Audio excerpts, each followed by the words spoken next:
It's me.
Hey everybody, it's time for another episode of Grant Draws, and our guest today is Ted Davies. I was just telling Ted backstage, this almost feels like it's a special episode just because people in the comments are very excited. And so people started showing up at like 10 till 7. Wow. So just so you know, Ted, I'm not going to read all of these. I hope nobody in the chat is offended. I'm not going to read all of these chats because that would be the entire. Yeah, That would there's be the quite entire there's show. quite a few. But Hello, everybody. Hi. I want to say hi to everybody first off, and then we'll read the. You can read the comments, whatever. Let me know. yes, Sarah's here. Don is here. Joe D. McPhee's here. Joe, Carl showed up a little bit later. Uncle Carl. Both Carl and Donna are here. Donna said, "I'm here, so you can start." So Okay. yeah, we're starting a little bit early just because I don't know. We were backstage and we were having an interesting conversation, and I thought to myself, "Hey, you know what? The people who are sitting out there waiting might find this conversation interesting. So why not have it on video?" Fair enough. Yep. Yeah, let's see. So, are you? I haven't Do you have a started plan yet. of what you're going to draw, or? Yeah, I actually have got people have been following me at all. They've we started Christine and I came up with I actually fell into this another comic book idea probably about 8 months ago before the whole studio disaster. And I'm going to be drawing a few things. I've been doing a lot of the prep work on YouTube, on my YouTube shorts for the last, I don't know, probably 6 months. So I'm going to be doing a couple things with that, with watercolor. Yeah, it's a new idea. I think you guys will dig it. So, but it's you guys have seen it. It's the different type of architecture with the rocks and the water and the robots, if you want to call them that, and they're all tied together in this cyberpunk world. And I'll do a rundown of one today while we're talking. So we'll just I'm going to freelance, just freebie it a little bit. So freehand. So it sounds like you don't want to maybe give too much away, but maybe kind of like tease a little bit. Yeah, absolutely. Yeah. We talk a little bit more about it, but yeah. So before we started the show, Ted and I were talking. There's a bunch of stuff you can talk about. There's a bunch of stuff you can't talk about. Right. So right. I'm going to say right off the bat, if I start going into a territory that I'm not supposed to, just say ixnay or whatever. And got it. I'll move no on. problem. So I'm working on a page from League of Cryptids 2. Looks really good. Before we get too far along, I should share the link if I can find it. And also, I did want to mention the show is sponsored by the Independent Creator Directory. Are you on the Independent Creator Directory, Ted? I am not. I heard you talking about it on the last show. I think I heard you talk about it on the last show. I wasn't invited, so I didn't want to crash the party. So I'm sure. Have you met Joe Bachman? Oh yeah. Yep. Okay, Joe Bachman is absolutely. Joe Bachman is one of the nicest guys I know. Oh yeah, he's awesome. I don't think um, I don't think you have to worry about being invited or not invited. I'm pretty sure he can. Fair enough. Um, What's the what exactly is it? I know that I kind of got the give me the 30-second elevator pitch. so basically, what it is Joe Bachman is kind of trying to do for independent creators what basically what IMDb is like for Hollywood. Okay. Um, it's not just it's not just comic book creators. There's also like game designers. I'm going to be switching between Yeah. the different cameras throughout the show. Um, yeah, basically it's the IMDb, but for comic book creators and game designers and animators, that sort of thing. Okay. Cool. So you've got it's a database of information of the people that are creators that are Right. doing something in the independent uh, genre. So that's good. That's great. That's a really good idea, Joe. How long has that been going on? Oh, I mean, probably at least a year now. Wow. I mean, he's building it slowly but surely. Well, Joe Bachman's in the chat, so he can Yep, maybe. Joe. All right. I mean, Cool. I've known about it for a year, so I'm sure it's he's been working on it much longer than that. Because I mean, as you and I both know, like the work that people see is usually just a fraction Oh of. yeah, absolutely. Well, I know how tech savvy Joe is, and I mean he's got. I mean that's a great idea.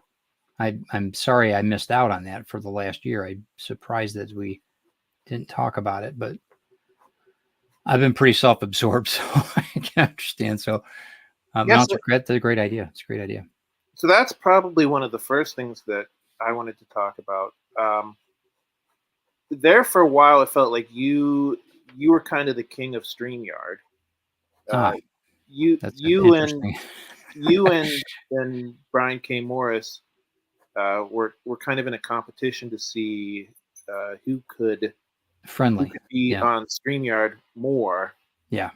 And with both of you guys, it felt like you kind of definitely took a step back and kind of, I guess, reprioritized things. Yeah. That's a good way to put it. Yeah. Yep. Hone the tool a little bit. I think that you just get. I mean, for me, it's just so saturated. I mean, Carl will tell you there was at one time I had what 6 shows, and it was just too much. It was just having sustainability like that is, and you don't get the numbers. You kind of flood the just because you have volume doesn't mean you're getting views. Yeah. And that's one thing that I've learned. You've got to be more tactful. You really have to plan the attack of how you're going to achieve. Well, I mean, the first goal, 1,000 subscribers. You've got to have it so that you're monetized. And I'm still working on that. It's been 4 years. Again, haven't advertised. I haven't done a lot of things like that. But I mean, I don't know Brian's reasoning if he's tapered back, but I think that for me, I had to. There was a lot of things going on. I just work related, trying to get other projects out, and it was just too much. Uh, So, yeah, I mean, I don't know Brian's thought process either, but my guess is, I mean, there's only so many hours in the day, right? right. That's a good point. Yeah. When you get And right down to it, I mean, it's hard if I mean, I only do one show a week, but even uh, and I don't want to, and I mean, and this show is only an hour, but that's still me thinking, if somebody says, "Hey, do you want to do something on Monday night?" I have to think to myself, okay, well, will I be back by 9? You know what I mean? yeah, So, yeah. so yeah, so I mean, And I did a lot of them live. I mean, we did live for 2 years, and that's a lot. I mean, that's with uh, Glenn B. Fleming. I mean, I did a lot of shows, and and then the scheduling, trying to do that, and then trying to get a schedule with Craig out in California. I mean, it was just 5 hours difference both sides. One was 5 hours early, one was 5 hours later. in the day. So it was a constant. I had 3 different clocks going, which is not, that's me anyway. I have clocks going all the time anyway, my watches, but yeah, it was insane. And you get to the point where you can't sustain it. Right. But yeah, so that was, I look at it now. I look at short video, short content as king. Absolutely. Short content on YouTube is, all due respect to the show and everything, short content is mandatory. It's probably, it has grown my channel. I don't know if you guys saw my last video, because I've been using a lot of things with Substack. You guys, I think you did. I think Carl did that. But I had over 150,000 more views this year and just in January than I did last year in January. So because of short videos. So I mean, it's an incredible, incredible way to build your YouTube. I can't stress it enough. I'm telling you, Grant, it's the way to do it. Absolutely. Yeah, so far this show is about an hour. I mean, I don't think that's not. I wouldn't necessarily call that short form, but if No, I wouldn't either. But I mean, but still, that's something that people will watch. right. If you get into some of these podcasts that are 3.5 hours, it's like, are you kidding me? Who's got that time? Unless you're going to listen to it at work. If you're lucky enough to just be able to listen to it. But I Right. don't know. I don't know. But Yeah. I mean, I've been on some of these shows that are pushing 3 hours, and the thing that goes through my head is like, okay, I'm on this show and I'm starting to get bored. Like, yeah, how that's never good when the guests are being bored. how Um, bored must the people who are watching yeah, be, yeah. yeah, Um, I think an hour is a good amount of time, like for like an interview. I agree with you that I think maybe like some short little clips would be good as well. right. Well, Like, just and the way that the algorithms are structured now, learning all that and how they, a 12-second video, how powerful 12 seconds is on the algorithm. Not 13, not 15, not 9. It's got to be right within that, and it's got to be posted at a certain time, say at like 11 o'clock or whatever it is. You have to build your audience, and your audience will tell you what your analytics are. It's insane, but it's become a game for me now. And and sometimes sometimes I miss move and I don't get any, I get like 1,000 views versus 5,000, but it's still, it really, it's the subscription rate is what I'm looking for. It's the yeah, long game, that's the trick. So, but yeah, I didn't mean to interrupt, but yeah, I no, think, that's good to know. Um, okay, yeah. So one of the other things that we were talking about backstage was you do a lot of stuff now on Substack, yeah, yep. which so I mean a lot of people. So I don't know if the people in the audience know that because Mhm. I mean when I announced that you were going to be on the show, a lot of people were saying like, "Oh boy, we haven't heard from Ted in a really long time."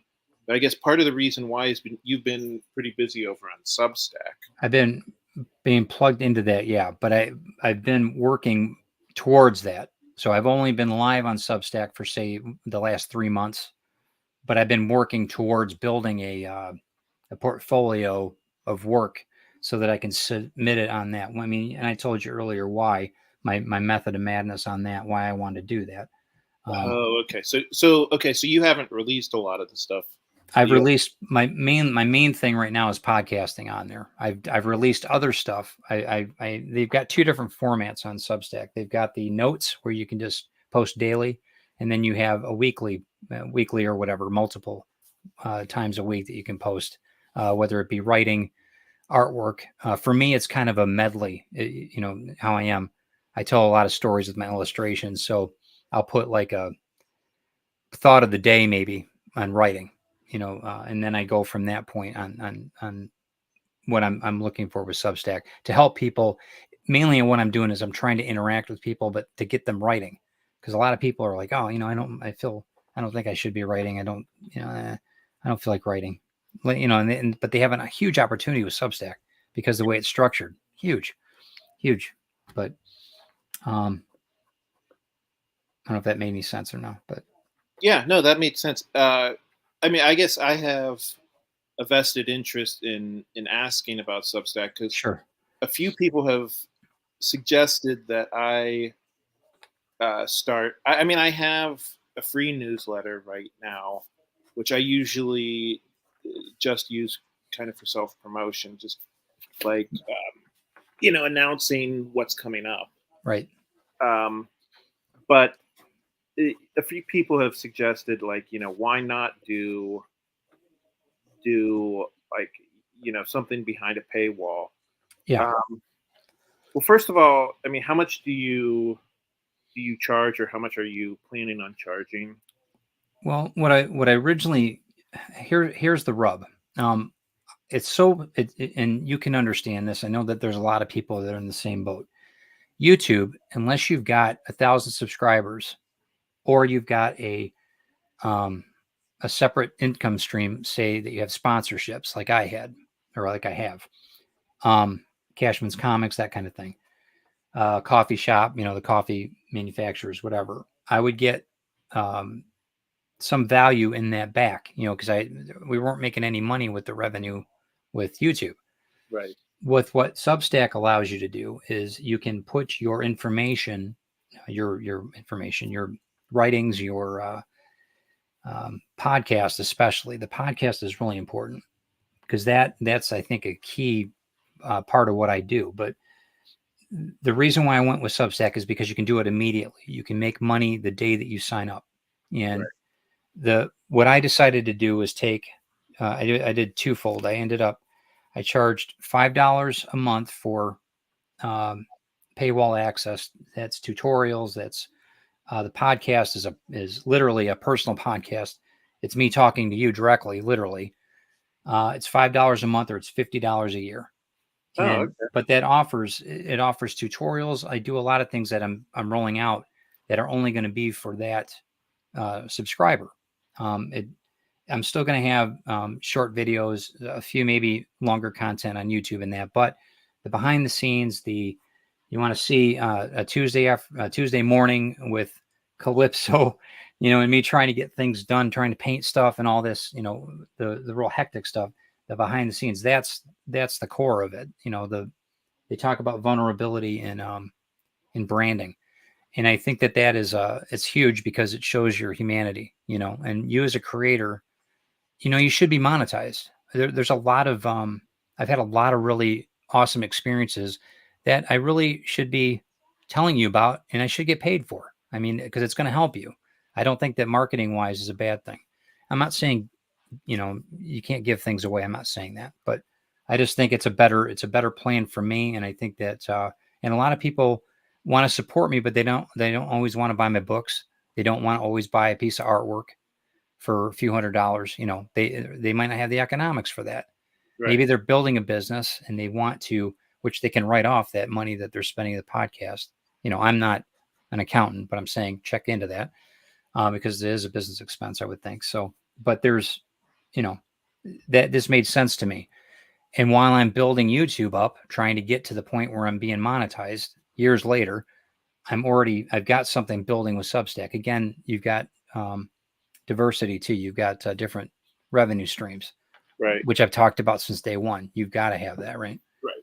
So, but So that's you, essentially why I went with Substack initially. But so you have no plans. Like, I mean, you were doing. You said you were at one time you were doing 6 YouTube I shows a think week. 6 shows at one time, and I that mean, I was know with you did. partners too. That's with partners. That's with Carl. That was with Craig Hall. That was with That's right. Yes, Glenn B. Fleming was there. I mean, then I remember the conspiracy theory show. I yeah, remember. Truthmongers. I'll tell you what, Truthmongers. We've got more views from that years later than, I mean, we still can't believe it. How many thousands of views on some of the stuff we talked about 2 years ago? It's crazy and it's consistent. It's consistently coming in at 6,000 views a month consecutive. I mean, it's crazy. And Glenn and I've talked about a lot about that, about what is the future of that. I don't think that there really is a future of it. It's just part of our. It was just part of the beginnings of my YouTube channel. I don't know. I think that it's like drinking with the Davies. It was it was something we wanted to do, and we wanted to I wanted Christine to feel a little bit more comfortable and just doing something, and she was superb at it. So, um, but I know where I wanted to take Ted Davies artistry too, and I had to make some.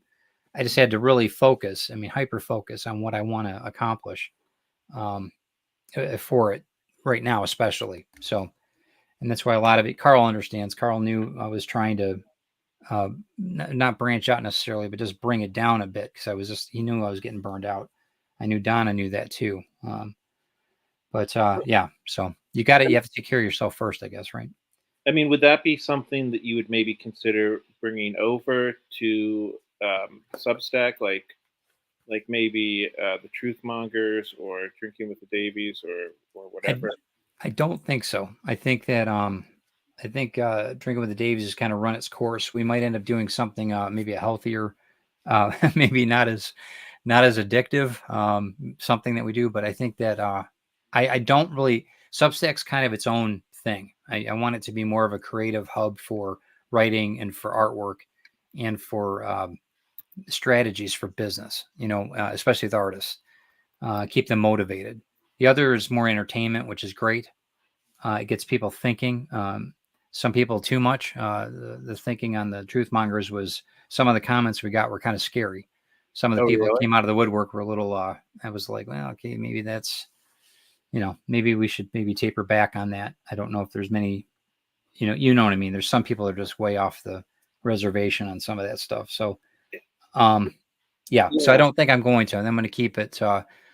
And the podcast that I'm going to have that I have on Substack too is it's a little different too because it's more along this, business strategies and but it's also with a flair of a perspective of empathy too and how you should build a business with empathy, maybe more sympathetic than empathetic. You can sympathize with people, but you don't have to take on their burden. Um, but yeah, there's a lot of things to it and it's a niche. I think that, and it's what I want to do creatively. I just think it's a better, it's a healthier way for me to put the work out and, honestly, to market it financially, to monetize it and do it in an affordable way that people can still afford it without breaking the bank. That was another thing. I know some people charge like $12 a month, which I think is outrageous. I think $5 is pushing as it is. I think $5 is a good amount, especially if you're putting like tutorials and stuff. Right. And then you get, once a week, you'll have an update with the podcast plus, extras. And there's things that happen that I'm working on that I haven't completed yet that I'll end up throwing those on the skillet too, so that'll be, it's an ongoing, and then I can also, what's nice about it too, is it's through your email and you can get it at your leisure. You're not inundated. It's not popping up notification after notification. It's sent, I think that's a good way to go. And it's not too invasive in people's privacy. They can either delete it or they can keep it or whatever. So we're getting lots of nice comments by people saying that they enjoyed the shows, but I think most people have the feeling of we liked watching Drinking with the Davies and the cigar show and the Truth Mongers, but I think they understand why you had to cut back on it. Yeah, I mean, one of the things that nobody teaches you, and I don't even know if it's really possible to teach you, is time management. Yes, that's a good point. Not Yeah. just time management, but prioritizing certain things. Yeah.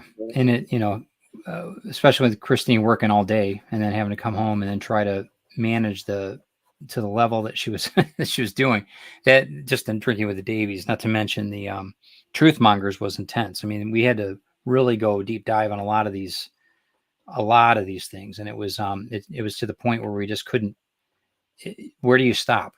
Um, Even and then I kind of not get freaked out with some of the comments with some of the people that were getting a hold of. They were Some were just so crazy with the truth mongers. It's just like I had to block more people than were subscribing to the channel, and it Oh, was like, really? how do you do that? How do you that's not sustainable. And when it becomes to the point where you just can't, you're losing money and it's not getting anywhere yet. It was entertaining, but it's like, okay, well, we got to make a call here.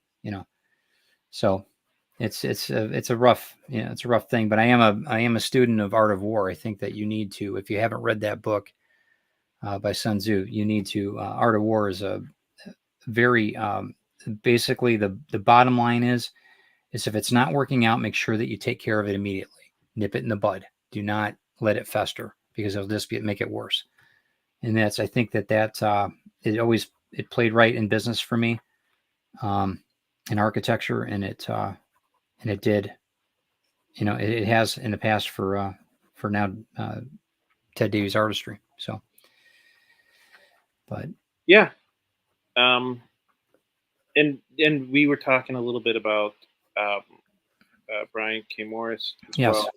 I yep. think he kind of came to the same conclusion where it was like, um, you do so much stuff kind of to uh, like to benefit what you want to be doing, like writing and drawing, and then you look at some point and you're like, oh my god, like I haven't written or drawn anything in like Exactly. 5 That's days. a huge. You hit it right on the mark because that's, all of us were prolific during COVID. All of us were. We were all putting out how many books a year, two books a year, all of us. And you guys have been great since then. I've been following all of you, doing things. Everybody's been writing but then you have, well, you got things that, like I said, we talked about earlier, things that sold that you can't talk about, that you have to, you've got to wait on people, and you can't do anything further because this is going to change that. So you got all these things happening, and then you're waiting because I have a client base that's chomping at the bit that wants more stuff, more of the product or more of the story that I can't finish yet until I get a clearance, which I've gotten clearances, which is great. Oh, don't worry, we'll get to Yeah. that. Don't worry. So, but yeah, I get, yeah, it's Yeah. So it's a first world problem. I'm not complaining, but right, yeah, there've been a lot of nice comments, people talking about how much they like your show. I'm not your shows. I'm not going to read all of them. Sarah did say we encourage your growth. That's the rising tide way to be. I thought that yeah, was a nice comment. yeah, that's But truth. I think Carl has a really good question. Uh, Not sure if you can put a link to your Substack or tell us how to sign up. Sure. I think I'm me personally. I messaged Ted directly and said, and I'm going to be honest with you. I didn't even realize you were doing a Substack. Um, And we so follow each other. I mean, I'm on YouTube with you. I know you follow me. You have since the yeah, beginning. So, I mean, that this goes to show you how and busy we all are. But I mean that's a big problem too. Where it's like I follow a million YouTube channels now, so if you're not actively we're watching, looking out for stuff right, like right. I'm getting on.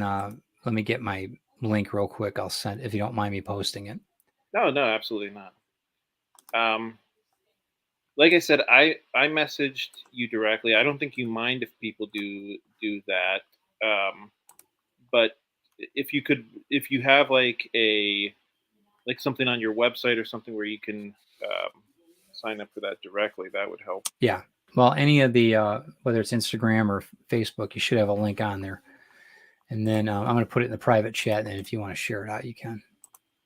But it's real easy. Ted Davies Artistry at Substack. Simple. Boring. I should You probably. have it in the private chat. Yeah. Okay. Yeah. If you could just send that over. Sure. Thank you very much. Thanks for asking for it too, guys. But yeah, so it's been, I kind of stumbled upon it. And I was referred to it by another producer out in LA, and they were so involved with it. And then I researched it for about 3 months before I did anything. And Are you talking about Substack? yeah, and that's what I did, and that's what I do. I research things to the point of exhaustion. So, um, So So one of the other things we were talking about is part of the reason why you kind of did a hiatus. You did face some bad luck. Yeah. I don't know how much you want to talk about that. The one thing was you had some home remodeling Right. Yeah. problems. So we had we had Craig Hall in from California. So the guy that's scripting Retrieve with me. He and his wife came in for the first time that they ever came to this side of the state. Um, and it was my son got married earlier in October last 2 year year ago, not last year, but the year prior.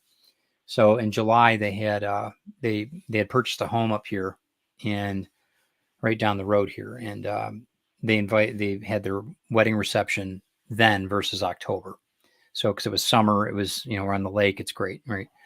So everybody was in, and then Craig and his wife came out, and they stayed with us for about a week, finalizing a bunch of stuff on the on and on with the script and that. And we went to Aaron, my son's reception. He and his wife Kay, and it was raining. It rained so bad that weekend, thunderstorms. It was just horrific, and apparently there was some hail. And this was Saturday, and then Sunday it continued to rain. And Monday, they were ready. They were getting ready to head out. They were headed back to California, and getting ready to go to the airport. He said, I don't want to be a bearer of bad tidings, but uh, it rained on our heads last night I'm like, and my studio doubles as a room, a overnight room, Yeah. obviously for people. We have a small place, and yeah, so I was pretty not just embarrassed, but just from the shock of it. But they were very cool about it. It's nothing that it was literally it was a Chinese torture drip. It was one of those, it wasn't like a deluge. Um, so the ceiling it held, which was thank God it did, because when they left, it didn't. And it was quite a mess. So we ended up I lost 6 months worth of time because of the repairs and everything, or 5 months of time. But yeah, we lost artwork, we lost miniatures, I almost lost my desk. It was bad. So everything had to be gutted, and people knew, and people that follow me and know that Carl and Donna were awesome. They were, they followed me and knew what was going on, and because you're still trying to make things happen for people that have invested money with you, and you fall into these crevices literally where you can't get out of, just time wise, you can't get the time back. So, but anyway, everything came out. The insurance took care of everything. Thank God. Nobody got hurt. So that was the main thing. But, Well, I mean, yeah, and you we know, and we were talking about how we were talking backstage about how that can be really rough when you have a Kickstarter waiting, big and time. then something like this happens, and it's Well, like, yeah. And it's a year later though. You're still trying to fulfill things that because of circumstances like we talked about with the miniatures, everybody knows about what happened with that miniature thing, but with the melting and all you can't get around. It's just a comedy of errors. You can't get around it. And it happens to the best of us. I know that there's, you know, uh, health concerns. I know Brian Rodman, I'm talking on attorney's probably not on the call, but all the health concerns he's had and the setbacks he's had. And, it's just, I'm glad that we're part of a group of people that understand, for the most of us understand that, um, it's important, but it's not that important. You know what I mean? It'll get done when it gets done. Um, you know, there's a lot of things that we can't control, and sometimes our health is one of them, unfortunately. But anyway, a little off yeah. subject, but So so you kind of alluded to the thing with 3D printing. yeah, I mean, I did hear that story. I don't know if I ever. What okay. was the So conclusion with that? we we ended up, first off, Damien was awesome.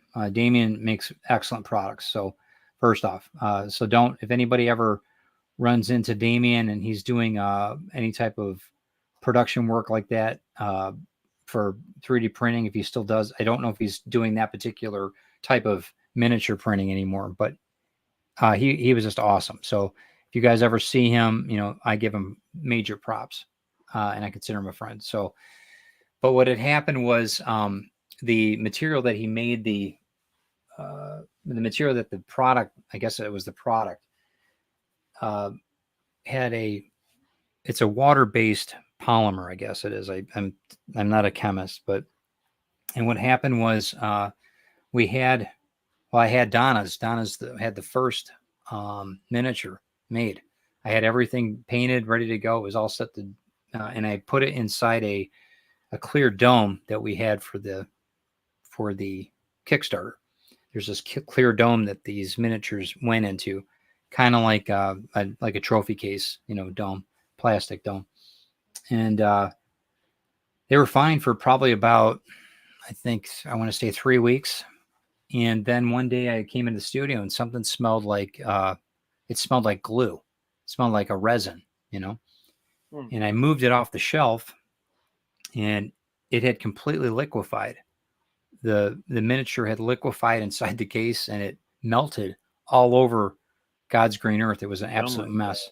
At the time, I had carpeting in the studio.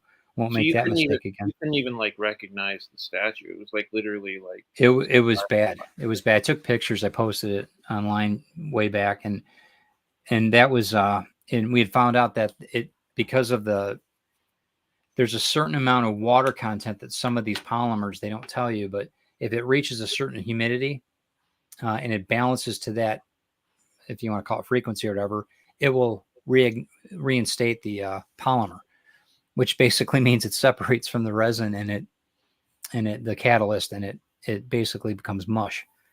And I'm glad that it happened here and not in shipping, because that would have been an absolute mess. Because if it would have been a mess. You can imagine everybody received it at home, and it would have been a terrible. Yeah. So I'm thankful for that, but it's still not resolved. I've got them, but again, I had everything. I had three. Let's see, six. I had six. I had 6 more units done. Then the ceiling collapsed. So, and I was ready to send those out. So, and everybody knows about that story. And I've made sure I contacted everybody on it, whether it was on YouTube or email or Messenger or whatever. I mean, everybody knew about it. So that's one thing. If you're running a Kickstarter in that, make sure that you're at least up and up with your people about it. At least they know what's going on. And if they're not patient, well, then you refund them, because it's, you don't need the hassle either. If they aren't, if they don't want to wait, okay, I get that too. Totally understand that. But everybody that I've dealt with has been more than patient. So, and I appreciate it greatly. I do. So, but they are in the works. So I do have them. I don't have them on my desk here, but I do have them ready for paint. So, yeah. So that's it. Yeah, I mean, I'm facing an issue now where, like, so I spent last week sending out Kickstarter rewards. Yeah. And I worked a lot last week too, and I was coming home from work and filling out these packages and stuff. And I don't know if I was just like too tired or what, but I'm getting emails now saying like, "Hey, you forgot to include this, in the box." So, yeah. If anybody tells you Kickstarter is easy, no, it's not. And I'm in awe that the people that are that have that do them constantly.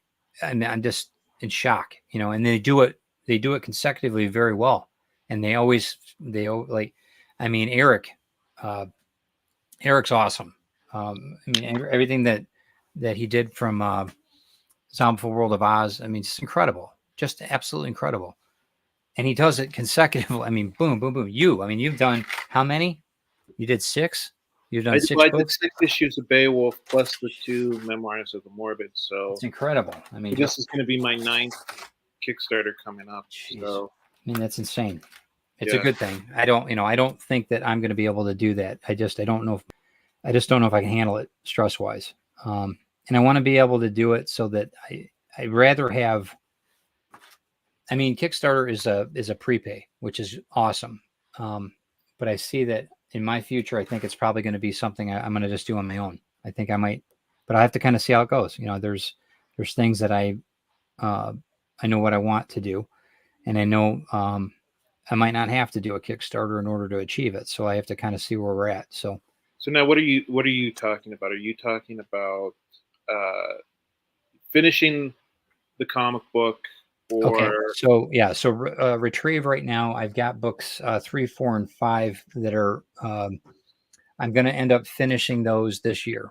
So I don't know which route we're going to go. If we're going to do it on a Kickstarter, or if we're going to do it, I'm most likely going to get them printed and get it out to the public.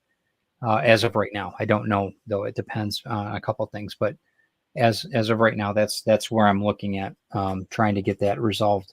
so what would you do? Would you put like a link on your website, or Right. So what I would do is, well, first off, the Substack network will get the first grabs, and then I'm also going to have we're going to have, since they're subscribers, I'm going to make sure that they get the first of the printings, and that whatever's those people get and the people that backed from the beginning, uh, that I remember, I'll be able to make sure that they get taken care of. But there's um there's definitely going to be somebody that the ones that have been following me and everything else, they'll all be able to get on my website and get the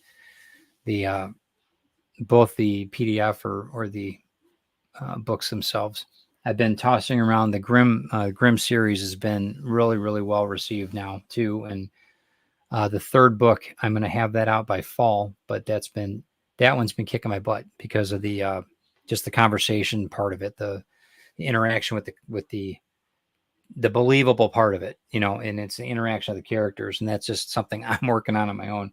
You guys know, I mean, as writers, dialogue is never easy, so and I want it perfect, and that's to my fault because I know that I'm ridiculous when it comes to perfection, which I never achieve, but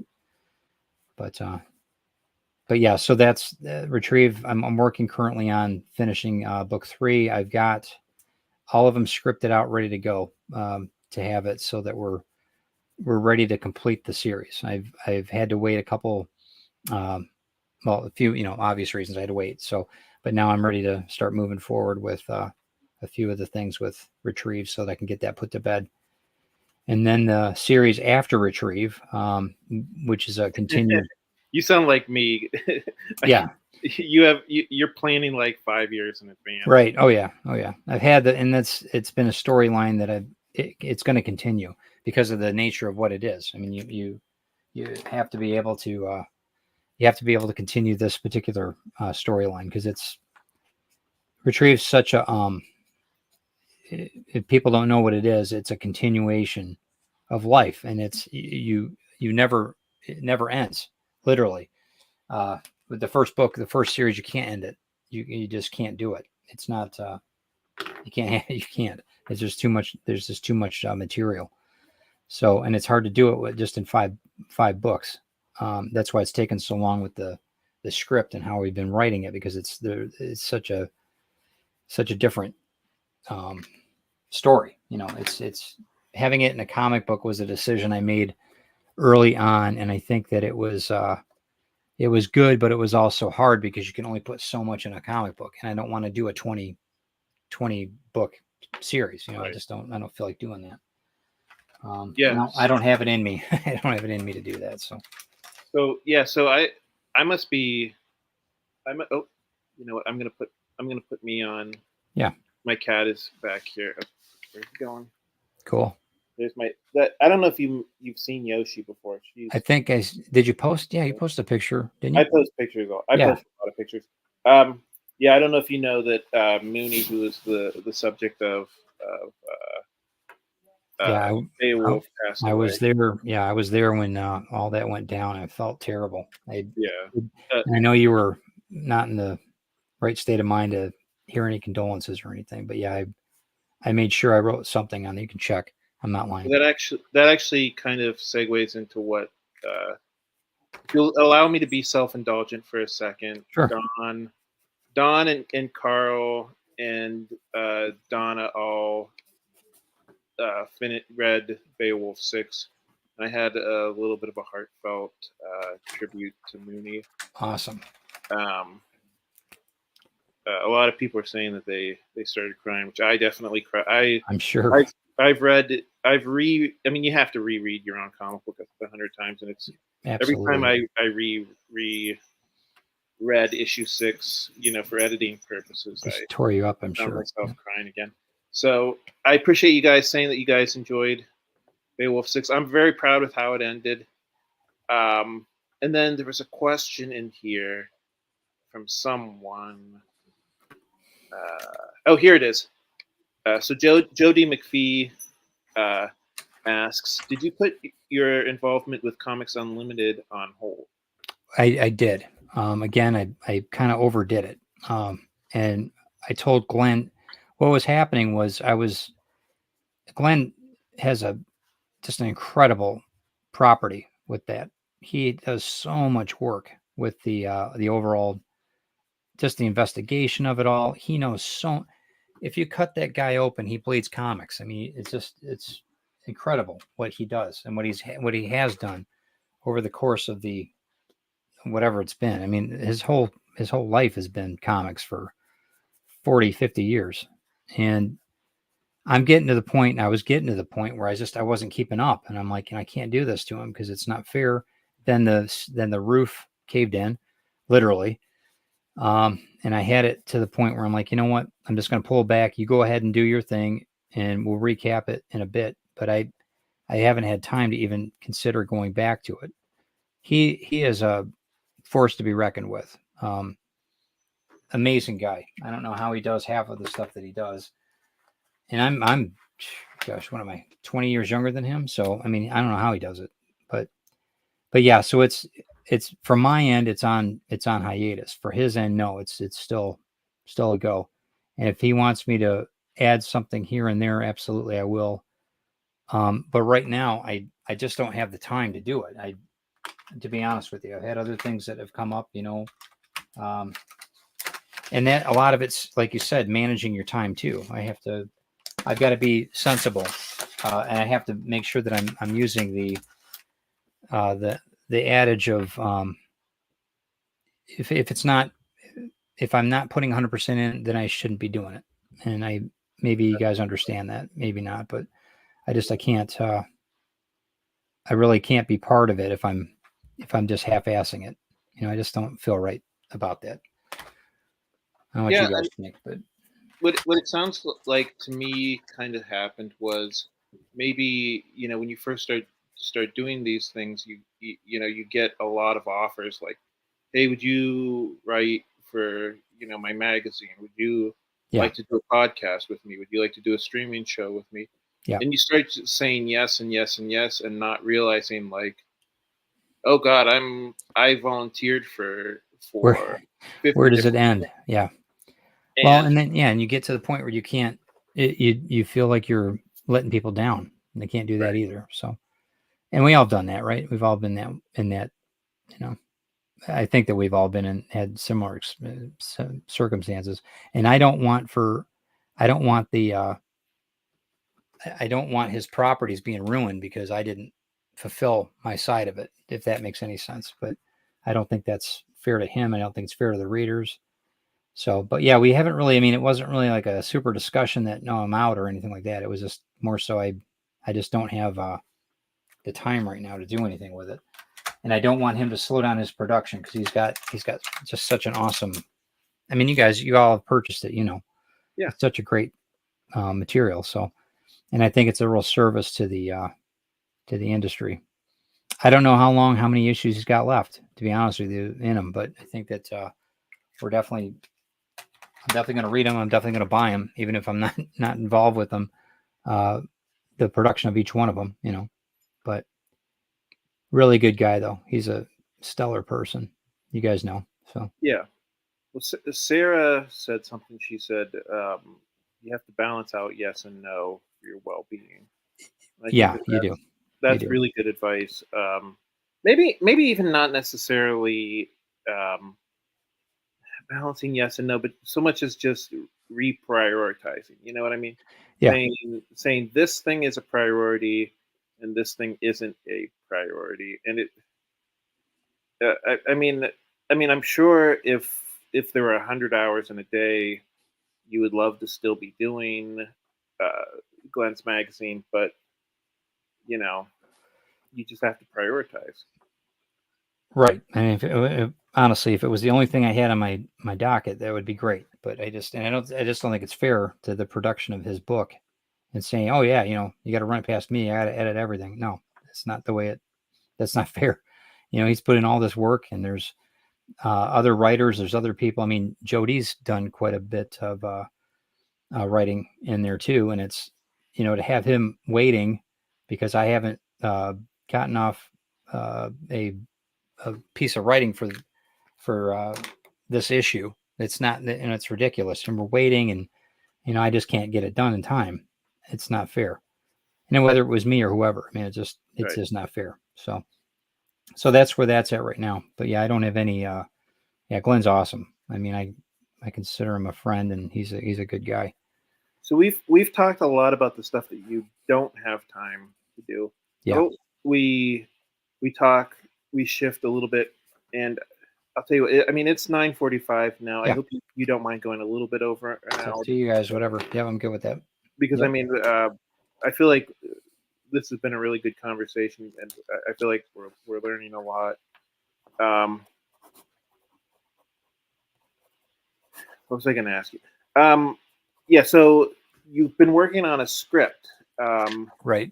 and again, like I was saying before, I'm not 100% sure I understand what I'm allowed to ask you about. You did have to sign an NDA. Yeah. So it's a we've been writing a script for Retrieve. Craig Hall and I have been working on it. You guys, again, a lot of these people have heard this story for the last 3 years. They're probably sick of hearing it, but it's basically the story of Retrieve and how it's a script that's been rewritten twice. We've had to go through and we've got it so honed now. It resembles the comic book, but it's so in depth now. It's more it's really set for live action. A comic was more of the intro to the idea. And that's one thing when you're producing your comics and you are looking at you don't have to market towards Hollywood at all. I'm not saying that, but when you're looking at it to make your idea solidify it, so that it's published, so that people can look at it if they want to, from said Hollywood or wherever that might be interested in ever purchasing the thing, then do it. That produce those comics, make them, but make them because you want to, not because you're thinking about getting a meal ticket. Um, but as far as the it went back and forth. We were going to do a live action movie, which was the original idea, and then the powers that be came through, and streaming is the key now. Right. So, and I can get, like I said, I can only talk a little bit about it, but I can't talk about who's looking at it. But it's good. It's we've got episodes that are you guys are really going to dig it once it's all said and done. But it takes a long time to get the distribution, the companies that are all involved, and it takes time. I remember Jody made a statement early on after we got after I started working with Craig, and it was spot on. I don't mean it in any negative form at all. He said that things get lost in development all the time. And I don't think he didn't mean it in a bad way. He was more so saying it was, I hope it doesn't get lost in development, because he Right. knew how much it meant to me and to a lot of people. And he was absolutely right, because it can fall to the wayside. It can Hollywood calls, but then you hurry up, get things done, and then they don't call for a couple months, and then they call again. So you're on this constant tilt-a-whirl, and you can't produce other things because you got you have certain things you're allowed to do and what you're not allowed to do. So yeah, so it's a great learning curve, because I'm positioned differently now on the other properties, when I'm ready to do those. So, but again, I look at it from a different standpoint too. I'm looking at it as not a money grab, but how many people can enjoy the story. And that's kind of the way I think people should look at it. But the script itself, though, it's not easy writing a script. You've got scripts, and then you've got a script. People change them, and then they change them again, and then they change. So it goes on and on. It's a continual wheel, and that's, I think, probably what he was what Joe was alluding to about being lost in development. But there's a So, lot of a lot of things that are great about it too. What a better problem to have, right? so when you say people are making changes, are you talking about like producers, like, or is this So your writing yeah, partner? yeah, right. So Craig and I went round and round. The powerhouse that Craig is that his superpower is developing characters. And when you get with a producer that really understands, so for instance, my plot had, let's say, 3 characters in it, 3 to 5 characters. The initial script now has like 10 or 15, but the development characters that weren't even in the comic are now in the story, and they make the story so much richer. It's like it it's the same story, but it's like in a completely different, you understand it, and there's more humanity in it. And that's the real, um, it's really cool. So you have to give up. Yeah, it is your baby a little bit. You have to let somebody else watch your baby, right? Yeah, I But was going to say. I mean, it sounds. I mean, the cliche is that you know, a plucky young artist takes their book to Hollywood, and Hollywood ruins it. yeah, But I was thinking, in a lot of cases, just because that's the cliche doesn't necessarily mean that that's the right, way it is. right. I mean, the Um, things are based on a true story, or however they say it's based, or it's what's the word? I can't think of it. Um, Not allocated, but it's taken from this book, or adapt. they're thank you. It's adapted from this book, so it's all how you have to look at it. You also have to be savvy of your contract, of how you're writing it. Are they gonna have control over the whole script, or are you gonna have your name on it? You can have executive producer, executive director. Are you going to have the rights to the story itself? Are you going to be able to keep the books? I mean, there's all kinds of things you have to be um, aware of, and you got to be with the right professionals. You have to be. You got to be smart about it. Um, there's a lot of snakes, and there's a lot of good people. So, but you have to. You, the story has a. I have a friend that is a photographer that said, it's actually Christine, my friend that she went to college with. He said, I don't get upset about photography when people buy the buy the work and then use it in their ads or whatever. And I said, really, you don't feel like it's your baby or anything? He said, it's a product. He said, if you look at your writing like that, not in all of it, but he said, if you look at your writing, you look at your comic books, and you look at your books about it, that it's a product, that once it's released into the world, it's the world's now in a lot of respects, even though you have a copyright, even though it's still out in the world, and they should be able to digest it or dissect it any which way they want, as long as it's not detrimental, to your earnings or whatever. But he said and I think that's a really good way to look at it.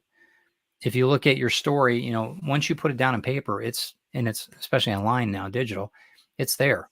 It's time stamped. It's there forever, for lack of a better word. Um, but the story itself can be evolved, and that's, I think it's great in a lot of respects. Some people, get things stolen. I don't like that. That's terrible. But in this regard, it's not. Yeah. Yeah. I mean, I would imagine that there maybe needs to be like a middle ground, like where you can kind of, you know, put a little bit of yourself into the script while also accommodating whatever changes this producer has. Yeah. Well, Um, and you got to be open to it, and you got to say no. When you think no, that's not right. That's not what I saw. And you got to come to the meeting that, or to the awareness that, what, they might have a couple good calls, and you better keep your ears open, because there might be something that they bring to the table that you're not thinking about, that could make this story just completely explode, in a good way. So I don't know if that's if anybody's ever had that happen to them, and if they've ever dealt with anybody ever writing a story like that, but or it's hard when you collaborate with people because you don't really know. You got to let the ego kind of go aside, and it's not easy. I mean, I'll tell you, they used to spell Ted EGO, a long time ago. It's not easy. Um, go with your gut, like I always tell people, but with it, you have to be able to trust some people. You just have to make sure that you've got, who's on your team, for sure. I was fortunate enough because I trust Craig completely. But How did you meet Craig, if you don't mind me asking? so Craig and I, for a long time, I pitched this idea way back in 2014, and at the time, I had like 4 or 5 different. I had some producers that I knew, just through small time people, just horror directors, that kind of stuff.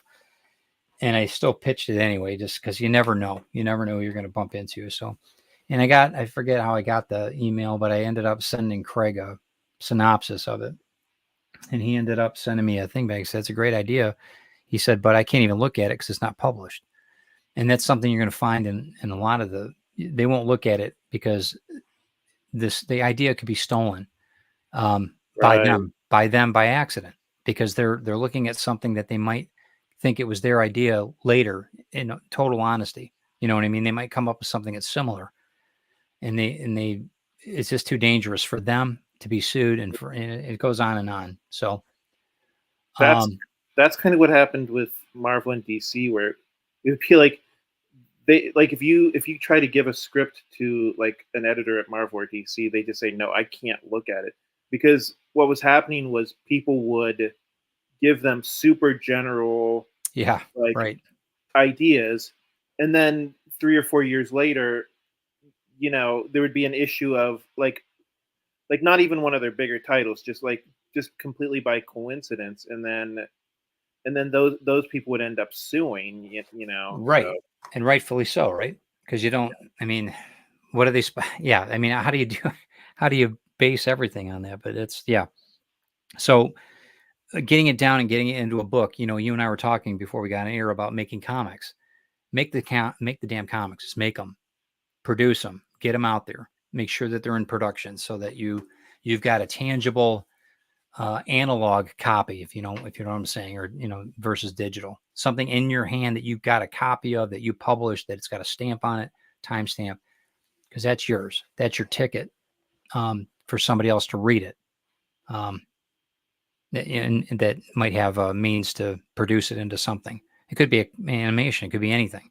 You know, there's all kinds of stuff. It could be a video game. There's all kinds of media that it could be, or it could be audiobook. I mean, on and on. There's just so much that could be money that can be made from these, and places like Tubi and Pluto and Netflix and everything else. These companies they've got a ton of material, but not everything's original. You get something that's an original idea, I mean, you can write the check. You know what I mean? Write your own check. Um, if it's original, if it's some of these, if I see one more Hallmark story, the same one over and over and over again, I'm about ready to vomit. But in comics, that's one thing that you need to be aware of. I see it a lot where it's a copy of a copy of a copy, which is okay. If that's all you want to do with it, that's great. There's nothing wrong with that. Um, but if you've got the unique idea, one that hasn't been done before, there's going to be legs underneath that, um, if the right person sees it. But you need to make sure that they're produced, make sure that they're published. Self-publishing is so easy now. You guys all know I'm preaching the choir. right. Um, but getting Yeah, I think analog is really important, though. Analog is extremely important. Books are not. The technology is. I think books are just the way to be. I think that we need to have more books on shelves. I think digital is great, but I'm still a mad believer in the analog. That looks awesome. As you're doing yeah. as you're doing digital, I didn't mean it like that. I didn't mean it in a bad way. I'm just saying analog is important too. No, that's all right. I didn't get as much done as I was hoping, because I was actually listening to you so intently. But I think you have a lot of good advice. I mean, that's all. When people ask me for advice, that's always the first thing I say. Just the old Nike saying, "Just do it," because I feel like creators can get in their head too much to the point Yeah. where like they Yeah. want to make everything perfect. And I'm guilty of that. I'm totally guilty of that. I think that's in life though. I was that way in architecture. It's never achievable. As I'm getting older, it's still not, you know. Yeah. But Um, you know, well, not only that, but like even the great movies, even the masterpieces are not perfect. sure. So yeah, I mean we love this stuff with its warts and all. Um, I wanted to say this just because this was kind of sweet from Jody McPhee. He said, "Just remember, you still have your tribe behind you, rooting for you." Yeah. Um, Well, ditto. I mean, that's ditto. I'm still watching you guys all the time. I still like your videos. I still go through it, and if I don't see you live, I'll try to do it on and I rewind. don't know if you know Dawn that well. I don't. I don't think I I do. think I think she kind of got into the community a little bit, like while you were kind of on hiatus. Hmm. Um, Well, but hello, Don. Yeah. um, I brought that up because she thanked me for the shot of Yoshi, which is the most important part of the show, right? Sure. Absolutely. I have the door shut so I don't have Butterscotch in here. He'd be jumping all over the place. He's I don't I don't know if you could hear my cats running in the background uh, mm-mm. during the show, but yeah, they get what I call the zoomies. Yeah. Like This time of night. Yeah. 10 this time o'clock. Yeah. this time of night and early in the morning they get Yeah. zoomies. Yep. He's As been, Sarah says, always and never Marian, no matter what. yeah. Once you're in it, you're in it. Yeah. It's like the mafia. Um, yeah. Butterscotch, we've been leaving the bedroom door open. So he's been getting in underneath the covers on my side. And, That but sounds glorious. it's one thing that if it's on the sheets, I don't like that, but if it's on the cover, it's okay. No problem. If you can do it I'm good with that. But if I'm like, I get in there, there's fur all over my pillow and I'm like, I love them, but it's like, geez, Chris brought him home and never been really been a cat person. And he's my bud, man. He's it. So we're inseparable now. Yeah. Yeah, I don't, I think at this point we're all cat people. Probably everybody yeah. listening. Yep. Um, so I mean, I don't know. I feel like I started out like kind of overwhelmed because I was like, oh my god, there's so much to talk to Ted about. I hope I didn't uh, forget anything. I mean, there's always another time. I'm just glad that we could do it. We had to cancel last time because that was what it Right. was. How long ago was that? 8 months ago when you first started? Yeah, I think it was. Yeah, I think it was probably close to 8 months ago. Yeah. And you've been doing good. You've been having people on, getting people to follow you and everything else. That's great. So, I mean, that's all you can do. And I can learn so much from you guys too. I mean, there's not just me uh, spouting off a bunch of information. We always learn from everybody. It's just, we just have different life paths. That's all. Yeah, I pasted the link to your Substack Thank you. earlier, and Thanks. let me see if I still have it. Yeah, I'm gonna paste it again. Uh, yeah, if you don't have anything more to talk about, did you maybe want to mention um, where people can find you? Sure. Facebook, Any Ted Instagram. Davies artistry, if you go to Instagram, Facebook, any of them, YouTube especially, the YouTube channel is still going to have I post just about every day. There's short videos, but almost every day. But that anything Ted Davies artistry, Substack's going to be where the main stuff is. If you want to subscribe to the podcast and get that for the $5 a month, that'll be probably the most informative way to get a hold of me. That way you'll get to the tutorials and all that stuff as I roll them out. And let me tell you as a author, okay, you guys might want to tap into this. I'm going to be using Substack as an audiobook platform as well. So my podcasts are going to be uh, releasing book segments throughout the course of the year. So as I'm producing these books, as they're getting into editing and everything else, these are also going to be audio readings of the book. So you'll be able to, that'll be another benefit for you. So you'll be able to get the pregame of the book before it's actually out. You'll actually hear the audio first. And you might even have some input on it, which I've been really trying to figure out a way we could do that with YouTube, and I couldn't do it. Substack, I can do it because I can do it through the podcast, and it's a paid subscription. So I think it's going to work out well. So people are going to get this inside look, a little bit more of a development than what I could do with YouTube and that. So yeah, I'm really looking forward to it. It was the only platform that I found that was truly, I know that they monitor things still. You have to have some monitoring, but it's still the most open of the platforms. And there's money to be made. It's a fair exchange. It's a free market there. So, and paywalls are good. I was telling you earlier that you don't always put your best stuff behind the paywall. Sometimes you put your best stuff in front of it so people can get it for free. And that's important to me. I don't think that you need to have everything all locked up. There's some major things I did on YouTube for years, that's free. It's out there.